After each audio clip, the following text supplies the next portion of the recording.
जे एक अतिशय प्रसिद्ध अशा प्रकारचे लेखक आहेत, जे अतिशय मोठे पत्रकार देखील आहेत आणि जे एक मोठे लॉयर म्हणून अधिवक्ता म्हणून देखील प्रसिद्ध आहेत, अशा प्रकारच्या देशातल्या एका अतिशय प्रथितयश व्यक्तीने मोदीजीज मिशन हे जे पुस्तक या ठिकाणी लिहिलेलं आहे, यामध्ये मोदीजींच्या जीवनातले अनेक प्रसंग आहेत, त्यांनी घेतलेले निर्णय आहेत.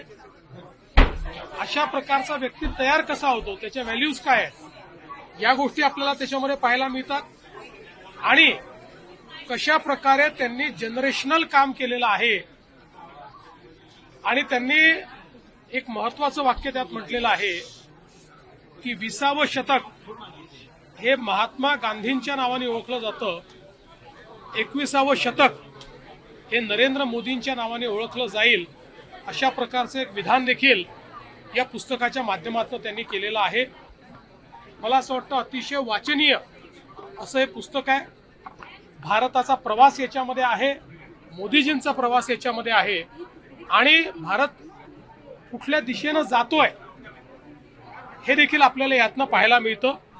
आणि म्हणूनच त्या ठिकाणी हे पुस्तक अधिकाधिक लोकांपर्यंत पोहोचलं पाहिजे, अशा प्रकारची त्या ठिकाणी मागणी झालेली आहे. आणि आम्ही देखील लेखकांना विनंती केली आहे, आता पुस्तक इंग्रजीत आहे, ते विविध भाषांमध्ये देखील त्यांनी या ठिकाणी पुस्तक आपल्याला द्यावं.